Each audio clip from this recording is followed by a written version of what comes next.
শেষবারের মতো আজকে স্ম্যাকডাউনে দেখে নিলাম আমরা জন সিনাকে। তো এটিই কিন্তু ছিল জন সিনার লাস্ট এপিয়ার স্ম্যাকডাউনের জন্য। তো আজকে আমরা দেখতে পাই স্ম্যাকডাউনে কিক অফে চলে আসে জন সিনা এবং কি জন সিনাকে ইন্টারাপ্ট করতে চলে আসে সেমি জেন। তো সেমি জেন কিন্তু হয়ে গিয়েছিল লাস্ট উইকে new United state of champion. তো সে আজকে চায় একটা ওপেন চ্যালেঞ্জ করতে ইউনাইটেড স্টেট অফ চ্যাম্পিয়নশিপের জন্য এবং কি সে নিজে থেকে চায় যে সে খেলতে চায় জন সিনার বিরুদ্ধে একটি ম্যাচ।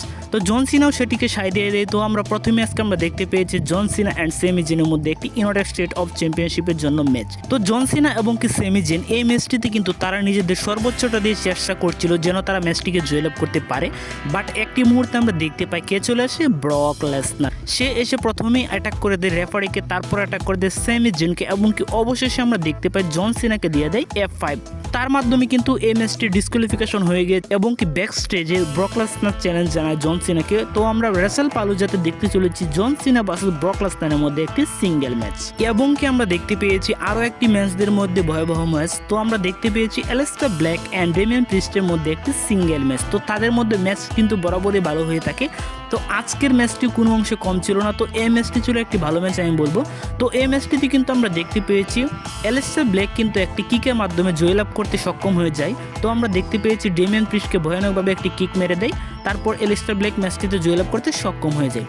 তো মনে হয় না যে এই ম্যাচটি বা এই স্টোরিটি এখানে শেষ হয়ে যায়। ভবিষ্যতে তাদের স্টোরি আরও প্রোগ্রেস হবে এবং কোনো পিএলএতে আমরা তাদের ম্যাচও দেখতে পেতে পারি খুব শীঘ্রই। এবং কি আমরা দেখতে পেয়েছি মেচিন অ্যান্ড জুলিয়ার মধ্যে একটি ইউনাইটেড স্টেট অফ চ্যাম্পিয়নশিপের জন্য একটি টাইটেল ম্যাচ। তো এই ম্যাচটিতে কিন্তু আজকে আমরা দেখতে পেয়েছি জুলিয়া কিন্তু খুব সহজে মেচিনকে হারিয়ে দিয়েছিল।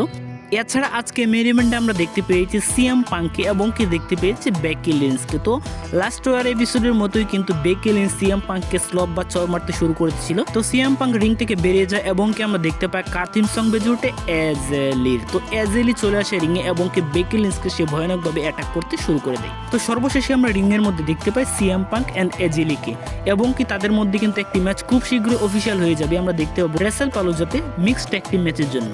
তো এই ছিল আজকে স্ম্যাকডাউনের বাংলা রিভিউ। ভিডিও ভালো লাগলে অবশ্যই লাইক, কমেন্ট এবং কি সাবস্ক্রাইব করে পাশে থাকবেন। ধন্যবাদ সবাইকে।